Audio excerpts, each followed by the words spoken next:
जय श्री कृष्णा दोस्तों, आप सभी का मेरे चैनल पर स्वागत है। आज मैं आप सभी को एक पिशाच की कहानी सुनाने जा रही हूँ। अगर मेरी कहानी आप सभी को अच्छी लगे तो मेरे चैनल को सब्सक्राइब करें, वीडियो को शेयर करें और लाइक करें। लावणी अमीर बाप की इकलौती औलाद थी। आईएएस की परीक्षा देने के बाद वह फ्री हो गई थी। उसके पिता दिल्ली के बहुत बड़े उद्योगपति थे। परीक्षा अच्छी गई थी, इसलिए लावणी खुश थी। आउटिंग की इच्छा से लावणी ने अपनी सहेलियों के साथ मिलकर योजना बनाई। कोई जाने को राजी ना हुआ, केवल नताशा जाने को राजी हुई तो दोनों मिलकर ब्राज़ील की टिकट बुक कराई। ब्राज़ील में एक शानदार होटल में दोनों सहेलियां ठहरीं। वहां पास में जंगली इलाके की शुरुआत होती थी। कब लावणी जंगल में भटक गई उसे पता ही नहीं चला। बड़े बड़े देवदार के वृक्ष शाम को बहुत भयानक लग रहे थे। लावणी का डर के मारे बुरा हाल था। अपना फ़ोन भी वह होटल में ही भूल गई थी। वह रोने को ही हो गई थी कि तभी उसे सोंधी सी खुशबू आने लगी। वह बदहवास होकर पूरे जंगल में दौड़ती रही पर रास्ता न ढूंढ पाई। रात होने को थी, तभी सहसा एक खूबसूरत नौजवान लावणी के सामने आ खड़ा हुआ। उसकी आंखों में जादू थी। लावणी ने अपनी ज़िंदगी में कभी इतना खूबसूरत नौजवान नहीं देखा था। मिस, क्या आप रास्ता भटक गई हैं? उस नौजवान के टोकने पर लावणी होश में आ गई। हाँ, लावणी ने सिर हिलाया और होटल का पता बताया। घबराने की कोई ज़रूरत नहीं है मिस, चलिए आपको छोड़ दूँ। उस नौजवान को देखते ही लावणी सारा डर भूल गई। होटल आकर भी लावणी उस नौजवान का चेहरा नहीं भूल पाई। नताशा ने लावणी से उसकी खामोशी का राज पूछा तो उसने सब सच बता दिया। लावणी, तुम पागल हो? जंगल में कोई नौजवान कैसे हो सकता है? यकीनन तुमने कोई भूत देख लिया होगा, नताशा ने कहा। नहीं नताशा, यकीन करो, वो कोई यूनानी देवता सा लग रहा था। लावणी के यकीन दिलाने पर भी नताशा को यकीन नहीं आया। लावणी को जब भी उस नौजवान की याद आती वह जंगल की तरफ बढ़ जाती। वह नौजवान भी लावणी के सामने आ धमकता, बेताब निगाहों के साथ लावणी को ताकता। दोनों आपस में बातें करते। 4 दिनों के मिलन ने लावणी को इतना बदल दिया कि वह उसके प्यार में पागल हो उठी। लावणी चाहती थी वह नौजवान जिसने अपना नाम सायम बताया था प्यार का इजहार करे। नताशा के काफ़ी जिद करने पर लावणी होटल आ गई थी। कॉफ़ी पीते पीते अचानक से शायम नज़र आ गया। वह किसी वेटर के साथ बातें कर रहा था। लावणी शायम को देखकर खुश हो गई। नताशा, वो देखो, शायम को वेटर से बात कर रहा है। कितना खूबसूरत चेहरा है ना?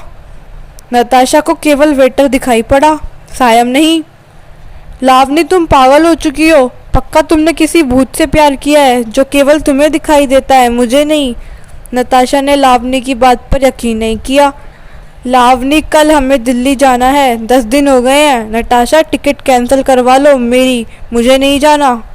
लावणी ने इनकार कर दिया। नताशा सख्ती में आ गई। वह लावणी को अकेले छोड़कर भी नहीं जा सकती थी। नताशा कल सुबह हनुमान मंदिर जाने की योजना बनाई। काफ़ी नाम सुना था मंदिर का। लावणी को भी साथ लेकर गई। लावणी हनुमान जी के दर्शन कर बाहर चली गई। नताशा पंडित जी से प्रसाद लेने गई। बेटा, वो तुम्हारे साथ कौन लड़की थी? उस पर एक पिशाच का साया है। वह पिशाच इसको नहीं छोड़ेगा, जान लेकर ही मानेगा। पिशाच का नाम सुनकर नताशा डर गई। पंडित जी, मैं क्या करूं? बचने का कोई उपाय बताइए। लो बेटा, ये 2 ताबीज, एक उसे बांध दो, एक तुम बांध लेना। बस एक बात का ख्याल रखना, उसे अकेले मत छोड़ना। होटल आकर नताशा ने लावणी को समझाया, जिससे तुम प्यार करती हो वो एक पिशाच है। चुप करो नताशा, मुझे उससे प्यार है। अगर सच में वो पिशाच है तो भी मुझे उससे प्यार है। लावणी अपने प्रेम के वशीभूत थी। नताशा की बातें उस पर कोई असर नहीं कर रही थी। ताबीज भी नहीं पहना लावणी ने। प्यार से बड़ा मेरे लिए कोई ताबीज नहीं। लावणी का जवाब सुनकर नताशा परेशान हो गई। डरकर नताशा ने उसके पिता को सारी बातें बताईं। कल सुबह की फ़्लाइट से वे ब्राज़ील पहुंचने वाले थे। अचानक से आधी रात को लावनी उठी, जंगल की तरफ बढ़ गई। उसके चेहरे पर कोई डर नहीं था। नताशा भी डरते हुए लावनी का पीछा करने लगी। लावनी सायम से लिपटकर रो रही थी। सायम, मैं तेरे बिना मर जाऊंगी। मैं तुझसे बहुत प्यार करती हूँ। मेरी सहेली ने कहा है कि तुम एक पिशाच हो, वह भी मुझे ना समझ सकी। लावनी, अगर मैं सच में पिशाच निकला तो क्या तुम तब भी मुझसे प्यार करती रहोगी? सायम ने लावनी के आंसू पोंछते हुए कहा। हाँ सायम, तब भी मैं तुमसे प्यार करती रहूंगी, लावनी ने जवाब दिया। दूर खड़ी नताशा सब देख रही थी और सुन रही थी। सच में सायम बेहद खूबसूरत था। यकीन नहीं आ रहा था नताशा को कि ये पिशाच है। मगर अगले ही पल सायम ने लावनी से कहा, लावनी, मैं सच में एक पिशाच हूँ और तुमसे बहुत प्यार करता हूँ। आज इस दुनिया में मेरा आखिरी दिन है, मगर मैं तुम्हें छोड़कर नहीं जाना चाहता।